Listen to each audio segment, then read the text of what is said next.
I'm continuing this video with 30 minutes. And they used to say Barry Gordy was a pimp back then. There was a lot of pimps back then. There were Joes and other names they called them, you know. And I saw them all. I saw men in drag. I saw women that wanted to be guys. I saw, I'm a heterosexual. I'm not bisexual or any of that. Ain't nothing wrong with those that want to be that. I only have a problem when it comes to dealing with children. That's when I have a problem with it. Let a child be a child. Let a child become what they want to become. My grandson told me when he was 3, Grandma, I like girls. I don't like boys. I said, okay, Kenny, continue to be that, because I like boys. You know, you know, but he's a fire sign, and he's an Aries, just like you. And he don't take no shit off of people. My grandson ain't gonna be made into nothing other than what he want to be, because he know what he feel deep down on the inside. Ain't nobody gonna change that. His grandfather like that. He an Aries too. He a Ram too. Ain't nobody gonna change Marcel the Barge. Ain't nobody gonna change him. Ain't nobody gonna make him different. He is what he want to be. He's strong too. He's been through a lot as well. But he's strong. He's still a father. He's still a grandfather. He got some things to deal with sobriety, but he gonna make it. He gonna be strong. He gonna find his way, just like you gonna find your way. You know, but you've been around the world, but what you gonna do with it now? What you gonna do with life now? You don't know. You gonna write about it. You gonna tell it like you telling it right now on Facebook. You gonna keep talking about it. And you gonna write about it because there's somebody else out there like you. You gonna be that director now. You gonna be a producer now. You gonna step up. I got a lot of celebrities on my Facebook list, but the only one that stand out to me that's real is Tasha Smith. She's the only one that calls me every now and then. And Tasha said the last time I talked to her, when you come into my acting class, I'm getting there. And she said, because I want you to join us. I will, but I'm a natural actor, actress in my own way, I know. You know, but my life has always been a movie. People say it all the time. People still trying to make stuff about movie. I'll say things on Facebook, and then the relatives will contact other relatives in Europe and Africa and other places. Girl, write this book. Girl, she got this coming out. Girl, go ahead and start Star, that TV show Star, girl. Go ahead, you the star, girl. She ain't the one out there, girl. Girl, she ain't the one on TV. Girl, you the one that's on TV, not her. Girl, this and that. I wrote scripts that have made $150 million. I don't tell people my business. I don't show my money off like Floyd Mayweather does or used to. I don't have to. I don't come from that. I come from people that stick their money in the candy tin cans. Those are the kind of people I come from. My mother had piggy banks that sat on the floor like 3 inches tall. Had money in it. It was so much money in it you couldn't stick my money in there. She had 3 of them. And when my mother sat me down and said on the porch, she said, we can't live here anymore. We're not going to be able to live here anymore. I stepped up and said, Mama, you can have my money. You can have my piggy bank. And then I said, Mom, I could sing like Michael. I could dance like Michael. If you let me, you could be my manager. And my mother thought and looked at me like,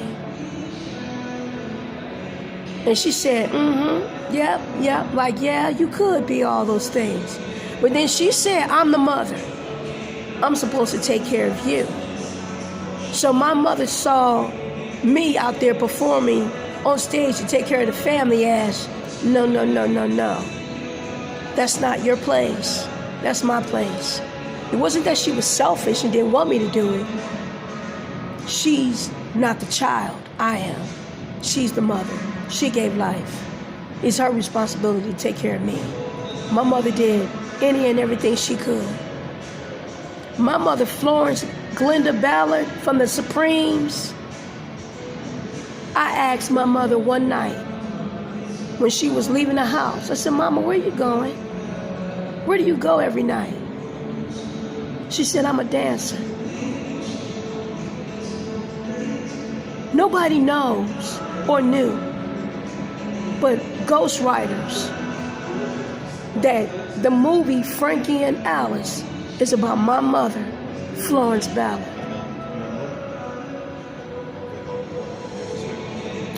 And I remember her being a dancer. I remember those go-go boots. They were silver. I remember all those things. I remember the apartment. I remember all those things. I'll never forget them.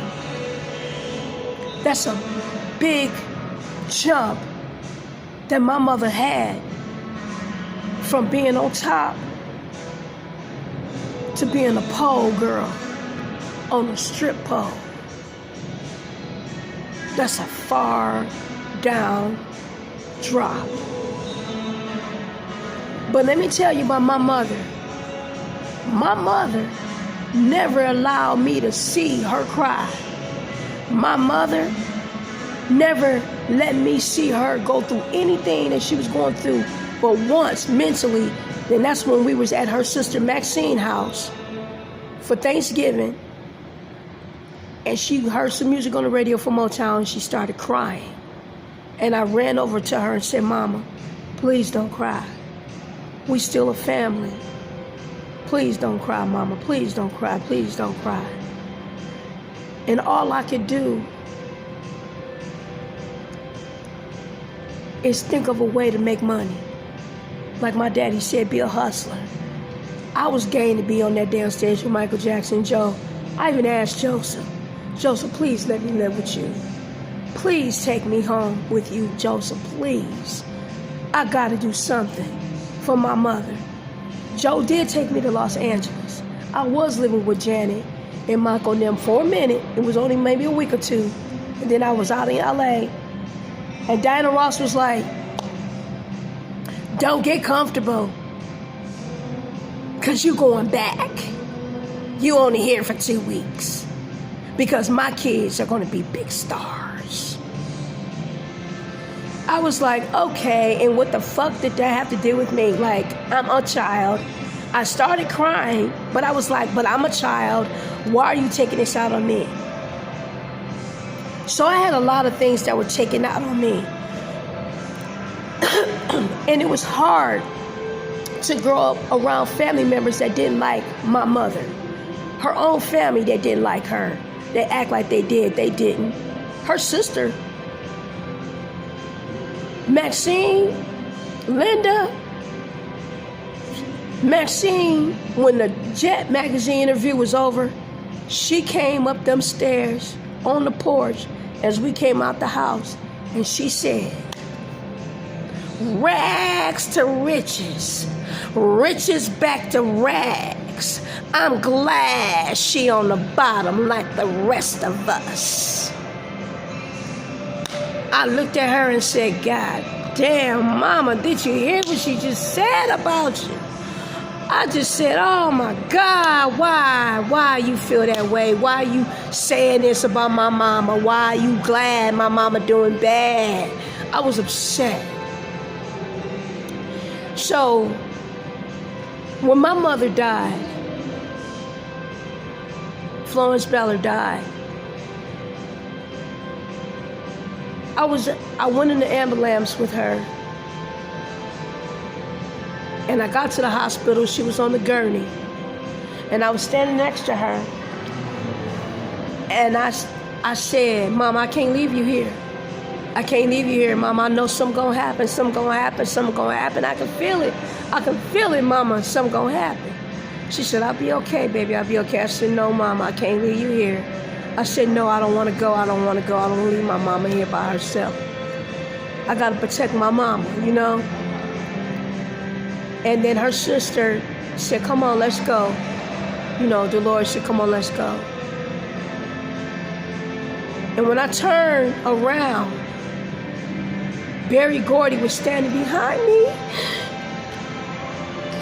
He was in tears. Barry's face was full of tears. And Barry and his brothers and my mother's brothers was like, you know she not gonna come home.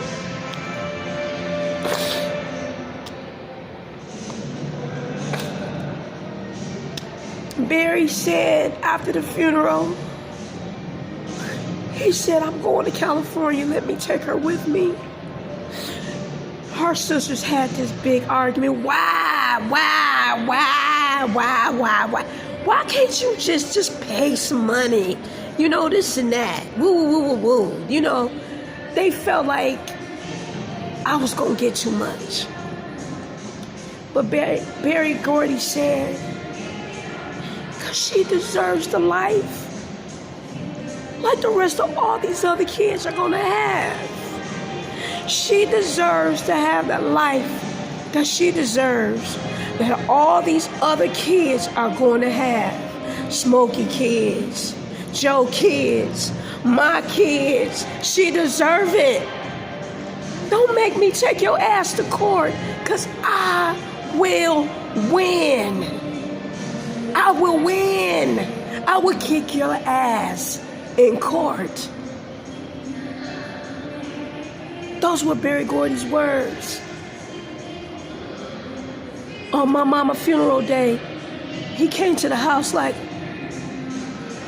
this girl need to go to California. People don't know what's real behind the scenes of what happened. All they know is what they hear and what's been written. But I lived it. I lived it. That's my life. My life. People write about my life. I'm that little girl that was in that black dress that was sitting next to Barry Gordy at the auditorium in Dreamgirls in Detroit. That's my life. And it could have also been the one in New York City, but I remember it being Detroit. That's me. That was me.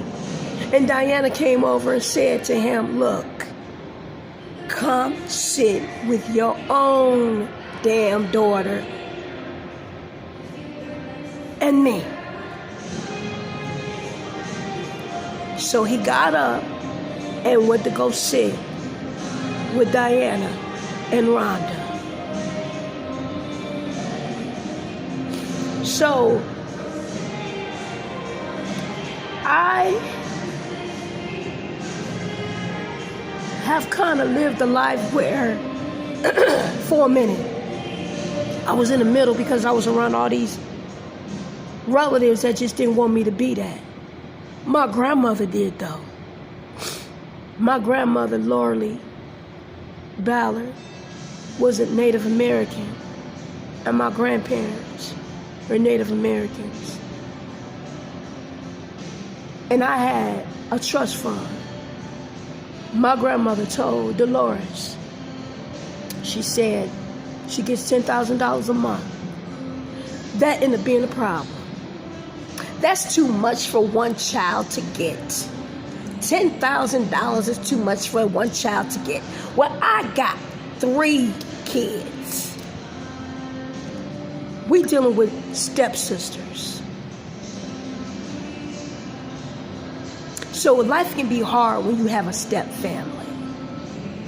And their side of the family or their mama don't do what they supposed to be doing or get them the life that they supposed to have. Or people think they too fine and they got to sit on their ass. Or they got to wait for a man to come around and give them money. Or do whatever they felt was right to get. I wasn't raised like that. I wasn't raised around lazy people. I wasn't raised to keep a dirty house. I was raised to be articulate. I was raised to sew just like they were doing. And it's not far off because Native Americans sew, they craft, and so do Indians from India. And then then the family that were Scandinavians from European, they dressed well, tailored, like they did in Europe, in Canada. They dressed very well. But their clothes were made by their parents. Sewing machines at home. I learned how to do patterns, cut them out. What age?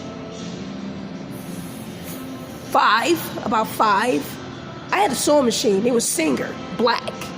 Real needle, made for a child. Here's your sewing machine, manually, turn a knob.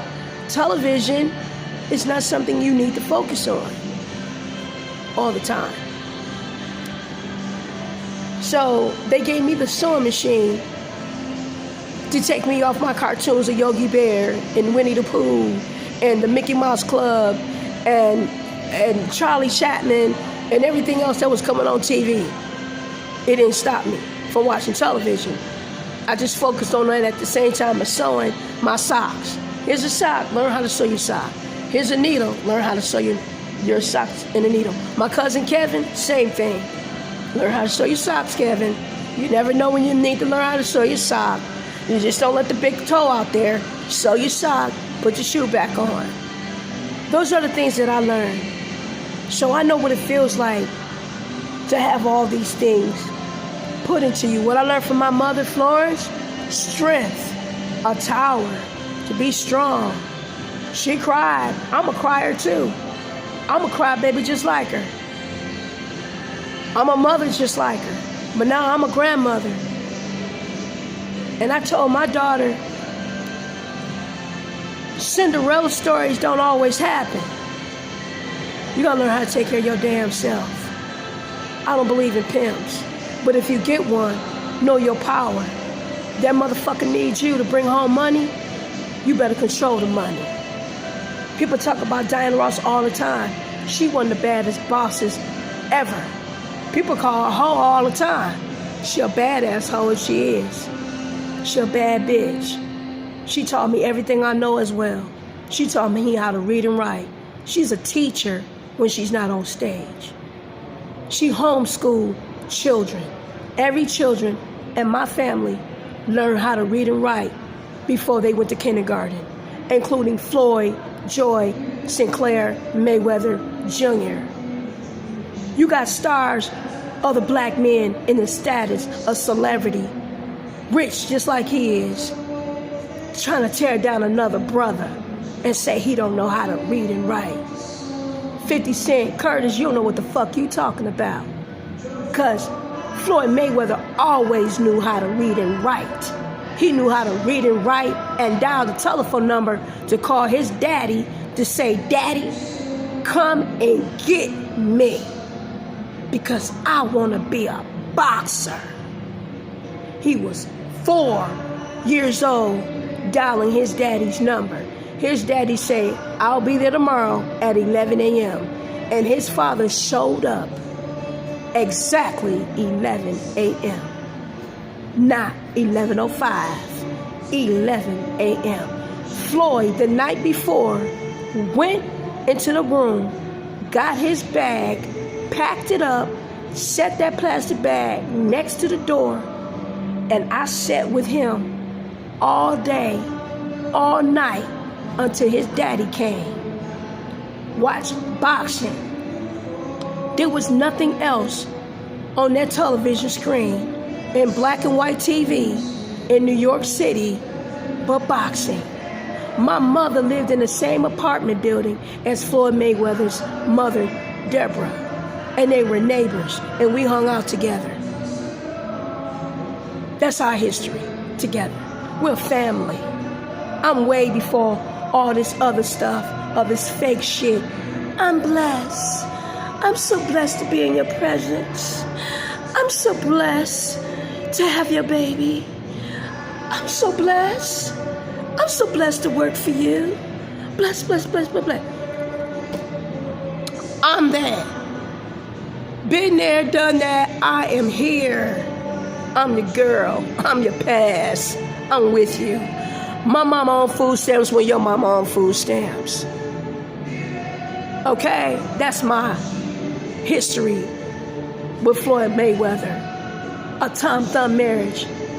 made with bangles between his mother, my mother, his father, and my father, Lawrence. And his father and my father were best friends growing up from kindergarten to adult life. And they were hustlers together. So I understand everything Floyd Mayweather is going through and been through and have to deal with. But I'm here for him. I'm here for him. Because I grew up in Detroit, Michigan. And like I said, I know every game there is, every play there is. Just like his fitness club is sitting right there on Wilshire where Biggie got shot. I grew up around the Panthers. I know all that shit. All this motherfucker with all these little gang members in the game and all this bullshit going on with these record labels. Been there, done that, seen that, been around James Brown, all that shit. Seen all that shit. Ain't shit you can do. Women can sit up and have kids and babies act like y'all don't like each other. Y'all be at the table. Girl, so what he giving you? Girl, how much money he ain't gave you? What did he tell you last night? Then y'all want to be girlfriends. Then y'all want to be best friends. Then y'all want to live together. And then y'all want to take a nigga out. Then you want to kill a motherfucker. Then you want to get life insurance on him. Bitch, I lived it. Seen it. Played it out. That's my man. Floyd Mayweather Jr., my husband. My man. I don't give a fuck who he put on display. Behind the scenes, everybody know me.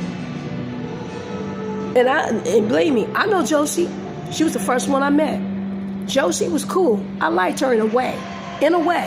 But I knew Josie was going to throw his ass in jail. But why I didn't get involved? Because he needed to learn. He mine. I ain't tripping. I got school.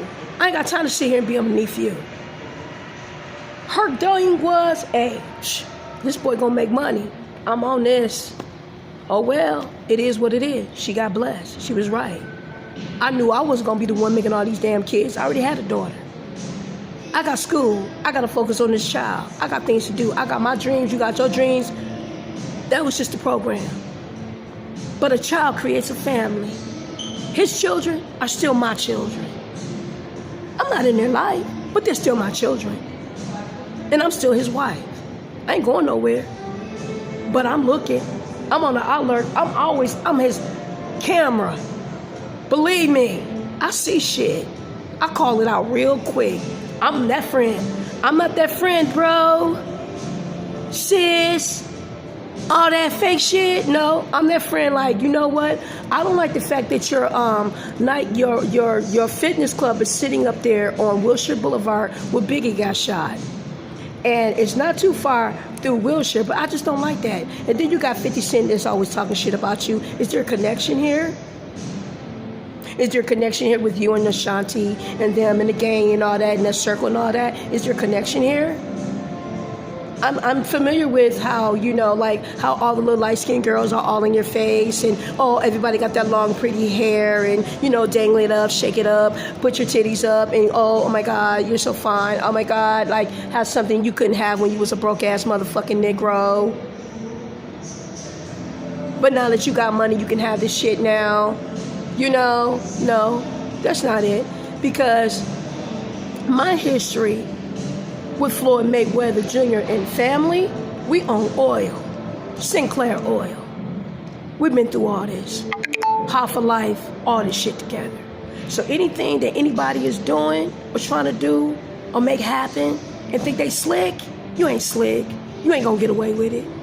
I've been with real cops, fake police officers that act like they cool with you. They'll take your ass out too.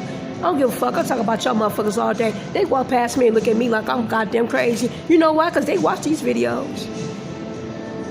You know why? They watch these videos because these motherfucking FBI agents and these motherfucking police officers from Detroit area, in Miami and all that shit, these motherfuckers know I ain't seen them take gold. They know I ain't seen dope on the table. They know I ain't seen the money. They know I know about burglary. They know I know about the catwalk, silent cats. Oh my God. Do I need to go on? Yeah. So, I see you. You see me.